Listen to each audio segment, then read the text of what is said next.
I was hiking deeper into the forest than I usually dared. The trail had long since disappeared under fallen leaves, and the sun was dipping below the horizon, streaking the sky with orange and bruised purple.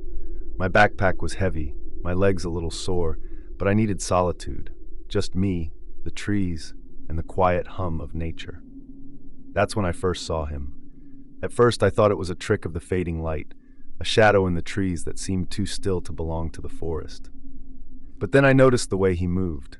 Deliberate, slow, head tilted slightly as if studying me without really looking. He wasn't on the trail, not really. He was off to the side, half hidden by a clump of evergreens, but I caught the glint of something metallic in his hand. A knife, long and dull, reflecting the last scraps of sunlight. I froze. My brain screamed at me to keep moving, to turn and leave, but curiosity, or stupidity, kept me rooted. He said nothing. He just watched. And when he finally turned, moving back into the shadows between the trunks, it was almost graceful, like he was part of the forest itself. I swallowed hard and told myself I was imagining things. Maybe it was some hunter, maybe a lost hiker, but instinctively I hugged the path, keeping my eyes sharp. Every snap of a twig underfoot sounded like a gunshot in the quiet. Every rustle of leaves made my heart leap. The forest around me felt different now, twisted somehow. The trees loomed taller, their branches reaching out like skeletal hands. The wind shifted, and I thought I heard a whisper. I told myself it was nothing, just the wind, the loneliness, the creeping darkness. But I couldn't shake the feeling that I was being studied. I tried to keep my pace steady, but my legs felt like lead. Each step forward made the hairs on the back of my neck bristle. I kept glancing over my shoulder, half expecting to see him trailing me, just out of reach, nothing. Just trees, shadows, the last light of day dying. I thought I lost him. I thought I was safe. Then I saw the first sign, a line of disturbed leaves on the side of the trail. Not random, not natural. Something or someone had passed through here recently. The leaves were pressed down in a perfect, deliberate line, almost like footprints but broader, heavier. My stomach twisted, and I slowed, straining to hear anything besides my own ragged breathing. I told myself it didn't matter. I'd find a campsite soon. Just a little farther. I could feel the cold bite of fear, but the thought of setting up for the night in the wrong place was worse. I needed somewhere flat, somewhere hidden, but safe. The forest grew darker. The last traces of sunlight were gone, replaced by a gray, suffocating gloom. My flashlight sat unused in my pack. I didn't want the glow to give away my position. But maybe I should have. And then I saw him again. A silhouette just beyond a thicket. I froze. He stood perfectly still, as if carved from the shadows themselves, his head tilted, watching me. I could make out the knife again, its edge catching the faint moonlight. My pulse surged. I considered running, but the terrain was tricky, tangled with roots and fallen branches. I couldn't risk tripping, couldn't risk him closing the distance too quickly. So I kept moving, careful, slow, trying to convince myself I was doing the right thing. Every step made my chest tighten. Every rustle in the trees, every snapping twig felt like an alarm bell.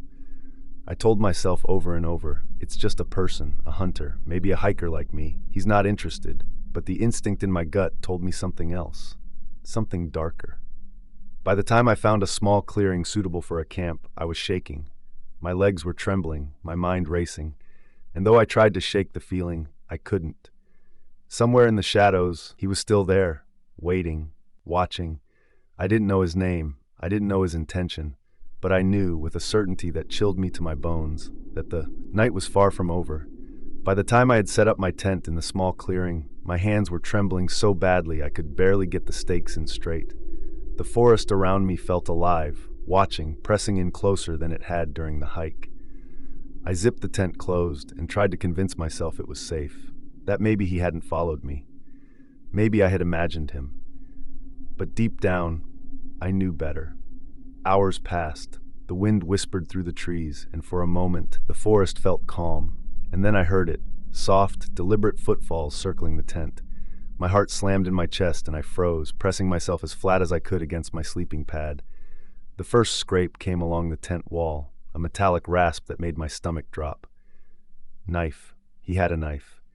I lay still, pretending to sleep, praying he would leave, but the scraping continued, slow and methodical, tracing the seams and edges like he was testing the limits of the canvas and of me. I could smell him through the thin fabric, earthy, metallic, a faint tang of something wrong. A shadow flickered across the tent wall. I could make out the outline of a tall figure, shifting slightly, knife in hand. My pulse felt like it would burst through my ribs. Every instinct screamed at me to run, but I couldn't. I was paralyzed with fear. Minutes passed, or maybe seconds, but each heartbeat felt like an hour. Then came a pause, silence so thick I could hear my own breath echoing inside the tent. He was listening, waiting, savoring my fear. My hands shook as I whispered, "Please, just go away," hoping, praying, imagining that words could reach him. Another scrape, this time right above my head. The canvas quivered under his touch. My hand brushed my flashlight in my pack. I could reach it, but as I shifted, the tent seemed to press in around me. He knew. He was there, inches away, testing, stalking. Then the sound of retreating footsteps, slowly, deliberately, leaving, but never gone.